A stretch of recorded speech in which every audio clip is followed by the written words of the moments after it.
welcome to the Cloud Security Podcast by Google. Thanks for joining us today. Your hosts, as ever, are myself, Tim Peacock, the Senior PM for Risk Analytics in Google SecOps, and Anton Chufakin, a Reformed Analyst and Senior Staff in Google Cloud's Office of the CISO.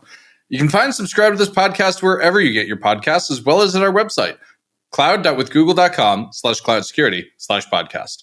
If you enjoy our content and want it delivered to you piping hot every Monday, please do hit that subscribe button. You can follow the show, argue with us, and the rest of our Cloud Security Podcast listeners all on the Google Cloud Security community page. Talk about threat intelligence today. Anton, what do you think about that? I don't think we are talking just about threat intelligence. No, it's better than that. Yes, much better. I think we are talking about how Google does threat intelligence, yes. And to me, that's the magic. The magic is, in my Gartner days, I recall that we tracked something like 53 threat intel vendors. And I think that we were lamenting that the list is just not complete at all. But it was like way back. So I think some of them may have died by now. But the point is that threat intel was a favorite pastime by a lot of people. Yeah. But doing it really well is super hard. Oh, yeah. And I think we do it really well. One of the things I found really interesting in this episode was how much of this was not yet a science and maybe never will be a science. Maybe my phrasing, not yet a science, is itself incorrect because so much of it sounded like it was necessarily art. Yes, but I think it's actually even more fascinating than that because to me, it felt like it's a combination of many sciences and many arts combined together. So it's sciences and arts. Yeah, it's like a small liberal arts school mashed together. Yes, that's probably a metaphor way too crisp, but yes. Way too crisp. Oh, boy. Way too crisp. Before Anton and I get into a fight about metaphors, listeners, as much as y'all might enjoy that, let's turn things over to today's guest. Today, we're joined by Kimberly Goody, the head of Intel Analysis and Production here at Google. Kimberly, thank you so much for joining us today. Delighted to dive in on this. We're talking about Google's threat intelligence today and how we've got a pretty interesting lens on the world, looking at sort of the traditional, you think of monitoring the dark web, looking at forums, as well as all the incident response data you could possibly imagine. And so could you share a little bit about how this sort of two-perspective model informs our ability to, attribute campaigns and disrupt them? Yeah, first, thank you for having me today. When I think about this question in particular, there's really three aspects that I think interrelate and really inform a process or cycle that we go through on a regular basis. And so the three concepts here are prioritization, contextualization, and proactiveness. And so from a prioritization perspective, as you alluded to, we are, as a company, responding to intrusions that are happening every day around the world. And so we are able to see the threats that are actually having an impact on organizations directly. So these are the attacks that, we could say, those are working. Those threat actors are being successful. And so that's one input that we can take to help us prioritize the groups that we're researching and we're tracking over time.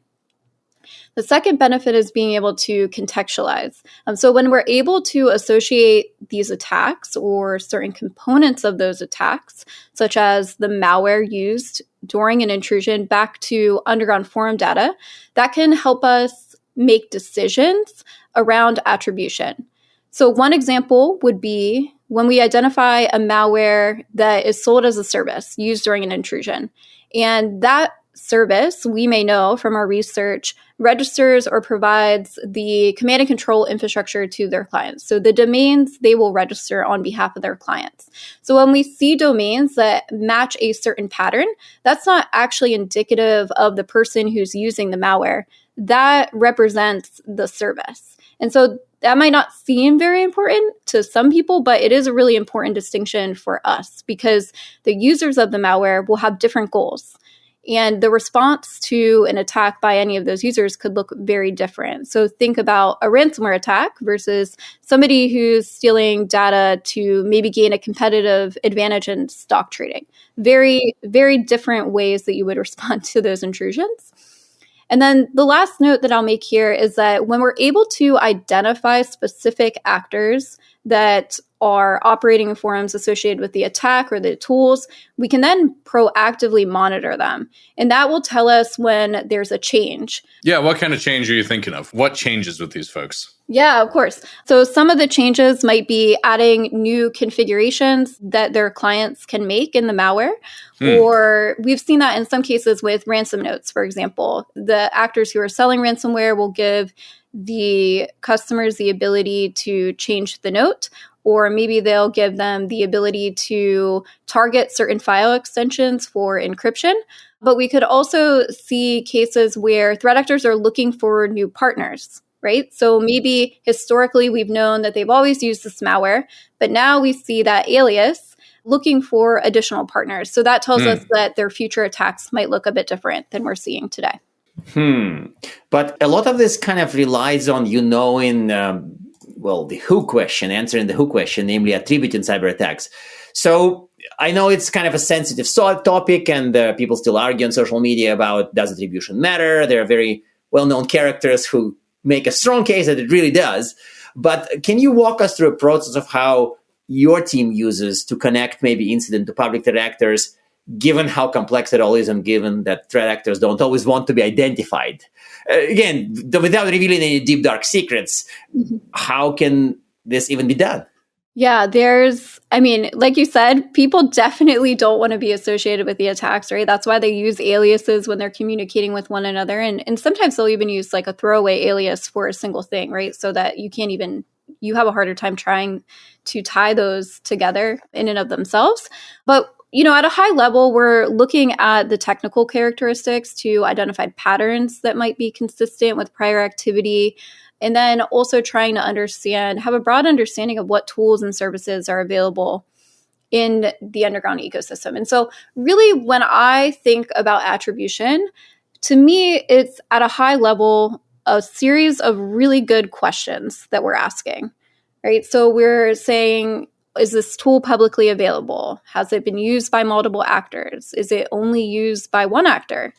Do the patterns of the domains, the registration, or the domain structure, is that tied to a known threat actor? Has the victim been targeted before? Is there geopolitical context that we might pull in that would help us understand why that particular victim is being targeted? Is there infrastructure characteristics that are in common? So, for example, like custom fields, certificates, ports, an internet service provider that a threat actor might be using. And all of these are questions that we'll ask to help us make an attribution decision. Now, any of those things by themselves, that does not tell you attribution. And so anybody who is looking at one of those in isolation, please don't do that.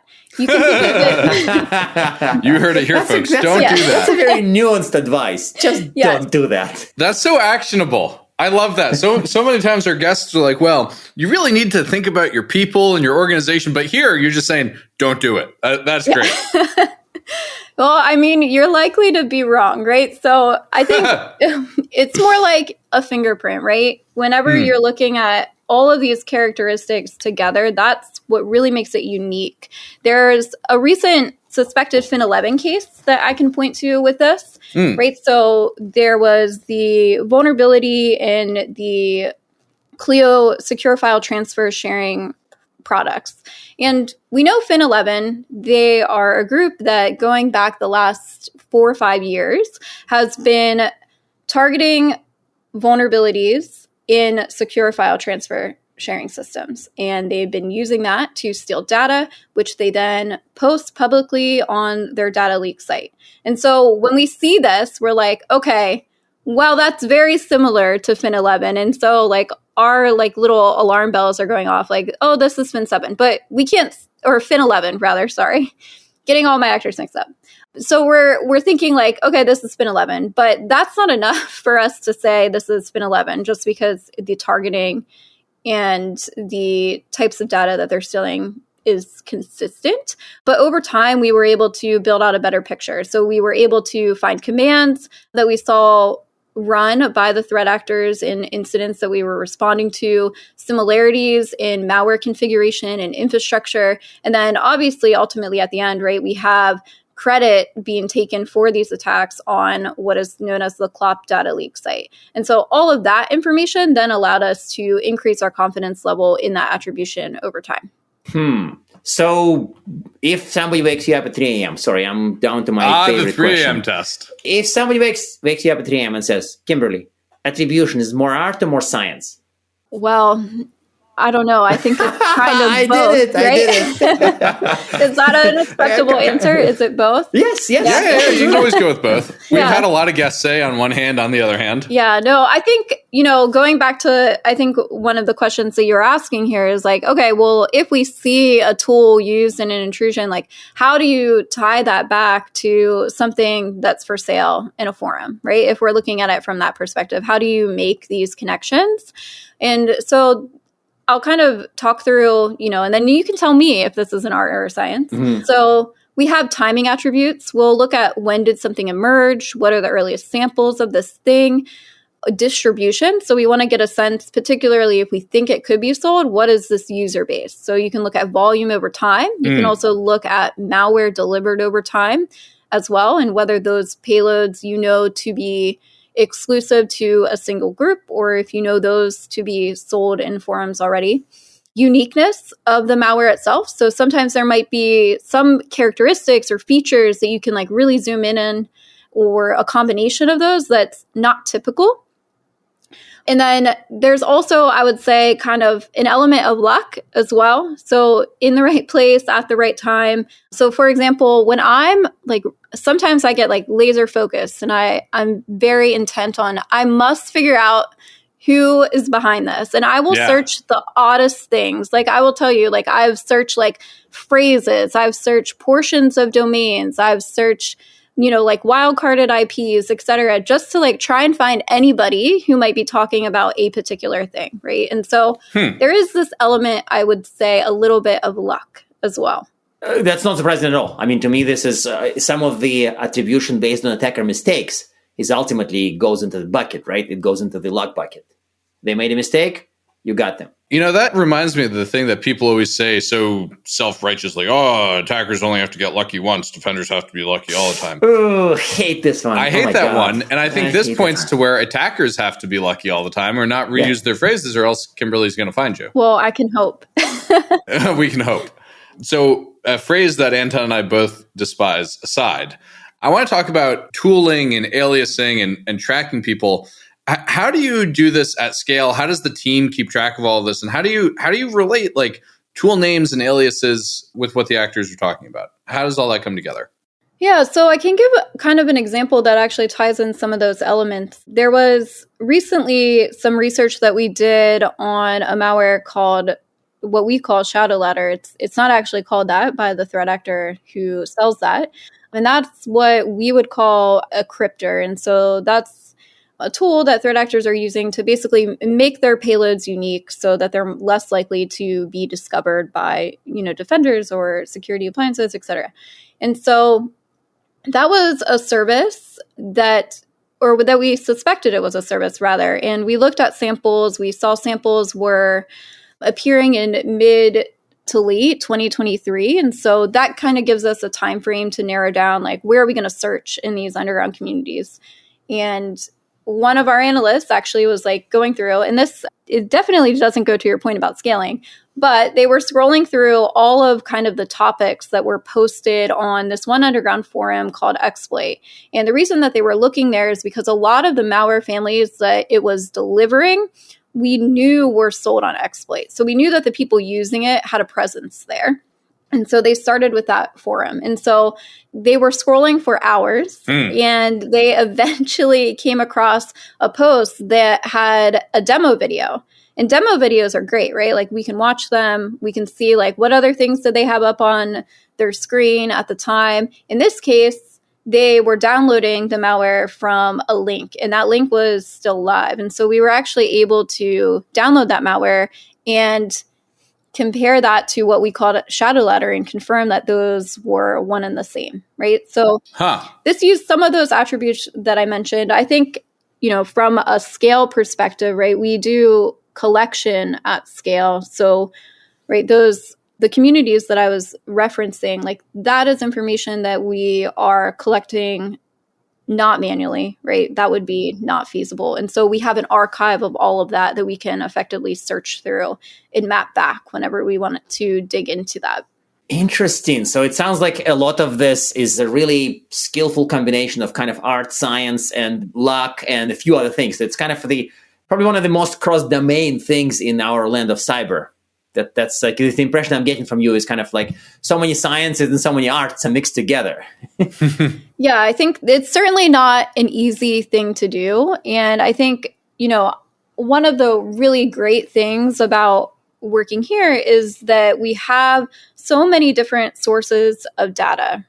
And I find that to be a bit of a gift, although it can make things more time consuming and complicated, but it really can tell you a more complete picture of what's happening, how broad a particular threat is. And it can also, when we're able to kind of connect these different pieces together, we can tell a better story and I think make better predictions and provide warnings about how threats might change in the future.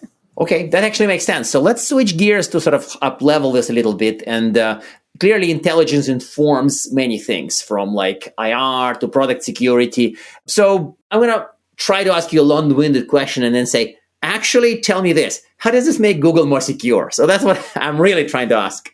Yeah. So, I guess to work backwards a little bit, Google's a huge company. Mm-hmm. There's so many teams at Google that do security or security-related things. And so that's, again, like, it's wonderful to be able to work with all of these people who are focused on trying to make attackers' lives harder every day.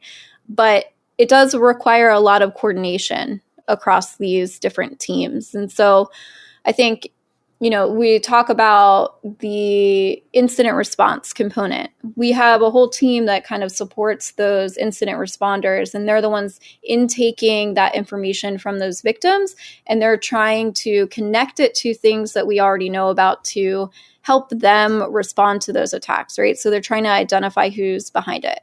That information from incident response is also stuff that we can then take and say there's a new malware or there's a new vulnerability that's being exploited.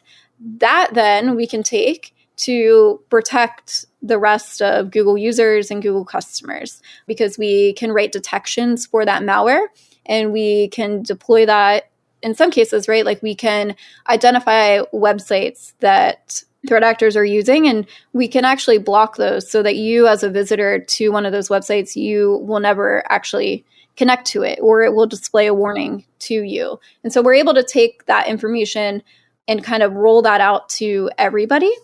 And then not only that, but obviously from the research, right? We have hundreds of researchers and analysts who are looking at threats on a day-to-day basis. And that's information that we kind of push out to the rest of teams at Google. And then we are also working with the product teams as well to identify the gaps that are being exploited by the threat actors. So that might not necessarily always result in, like, let's say, infrastructure being blocked, but in some cases that might mean looking at a policy. Like, is there a policy that is allowing the threat actor to take this action? And if so, then maybe let's talk about how we might want to close that gap. Another team that we would work with is the legal teams. And so one public example that we can point to was related to a malware called CryptBot, and that was targeting users of Google Chrome. And so one of the teams that is part of Google Threat Intelligence Group, they were able to investigate that in concert with our cybercrimes investigations group, and then the legal litigation team was able to take civil action against the malware distributors of CryptBot. And so, again, this is like very, I think, like high level and only touches the surface, but it kind of gives you some sense of how vast and how many different teams there are that we might work with at Google in order to make both users and customers safer. That makes a ton of sense. Anton, I think you want to ask question number 5. Yes, indeed. And I think that it's one of those detailed and possibly fun questions about what we do differently. You've seen sort of intel operations elsewhere. So what do we do differently than other orgs that focus on collecting and analyzing threat intel? And I'm not trying to push you to say, we have AI, but just give us your take on this. Yeah, I think for me, the vast amount of data that we have is something that does make us unique. We have telemetry, we have the underground forum data, we do the technical research at scale, we are responding to those incidents. But maybe I think there are some other companies that are also quite large that have data that is similar, right? But one of the things that I think that we do really well is that we actually have a data model for these different sources of data. And what sets us apart is that we've kind of been in the business of modeling, for lack of better words, that data out for like the last decade, right? And so we have a decade of modeled out data from intrusion operations, just as one example. And a lot of companies really, I would say, only started using these data models for threat intelligence to kind of document and contextualize certain types of information, whether that's like attribution assessments that they're making or technical characteristics or behaviors of the malware. But I think that's more of a recent development. I would say a lot of companies can't say, like, we've been doing this for the last decade. And so I think that's one way that we are also unique. In terms of AI, we're certainly looking at ways that we can use that to streamline our operations as well, particularly when it relates to like manual tasks or mundane tasks that we have to do that, to be honest, like we don't need an expert to do some of the tasks that we have to do on a day-to-day basis, right? And so we're really looking for AI to help us there. One good example is that we have a product that we push out every single day. It's one of our most read products for the Google Threat Intelligence product, and it's called News Analysis. And it basically takes things that are happening in the news and it summarizes those, and then an analyst will go through and kind of respond to what the news is saying. We'll, sometimes tell people that the news is completely off base, or this is actually consistent, and here's some additional context for that. And so when we look at AI, one of the things that's really helpful is like, do we need an analyst to summarize the article? Like, probably an analyst shouldn't be wasting their time with that particular aspect of it. And so this is a simple example, but an easy case where we can then potentially respond to more of these news events that people are asking us about by kind of eliminating that step and leveraging AI to help us. That makes a ton of sense. Interesting that, there are so many things that you are just better at when you've been doing something for a long time because you've learned what not to do. You've got organizational connective tissue, and it's a hard thing to catch up on. So as much as I think Anton and I are both enjoying this, I have to pivot to my least favorite part of every show, which is our closing questions. One, do you have a tip to help people get more out of their threat intelligence? And two, do you have recommended reading? And the recommended reading could be anything. We've had people go from The Art of War to Mary Oliver and everything in between. One tip, I think, in general, actually, would just to be curious. I think that implies to your threat intelligence offering too, right? It's like asking the right questions, understanding what are the threats that would impact me? How can I kind of better prioritize? Because, frankly, it's impossible for a single person or a single team to look at everything that is happening out there. And so you really have to narrow that down. And so I think asking yourself and coming up with what are the important questions to tailor that scope is probably important as you're sifting through the vast amounts of information that are available to you. And then for reading, actually, I really love historical fiction, like reading that for fun, but I do like when it contains at least elements of truth. And so I've also been getting really into just kind of more journalistic representations of history. I think that generally sticks with me better. So one book I read recently was called Wild Swans, The Three Daughters of China. And that talks about 3 generations of one family, started in the 1900s. And it's kind of told from the viewpoint of the author, the mother, and the grandmother. Really? I thought it was really fascinating for me as somebody who hasn't really focused on Asia personally. That wasn't an area of the world that I focused on, for example, in school, et cetera. So it was just really interesting to hear about their lives growing up. That sounds like an awesome recommendation. One of the things that always strikes me about Chinese history is how recent so many of the things were. No, for sure. I mean, I think too, like I could give book recommendations all day, but another one that I also read was Nothing to Envy. And that was The Ordinary Lives of North Koreans. And that one, I think, kind of similar too. It's like whenever you're reading about this, it sounds like it should have been something happening so long ago, but it was actually really recent, right? When you're reading about like the famines, et cetera, that they've experienced. Oh, yeah. All right, Kimberly, with that, thank you so much for joining us today. Yeah, thank you so much for having me. And now we are at time. Thank you very much for listening and, of course, for subscribing. You can find this podcast at Google Podcasts, Apple Podcasts, Spotify, or wherever else you get your podcasts. Also, you can find us at our website, cloud.withgoogle.com/cloudsecurity/podcast.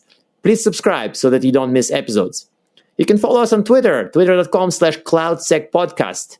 Your hosts are also on Twitter at Anton_Chuvakian and _Team Pico.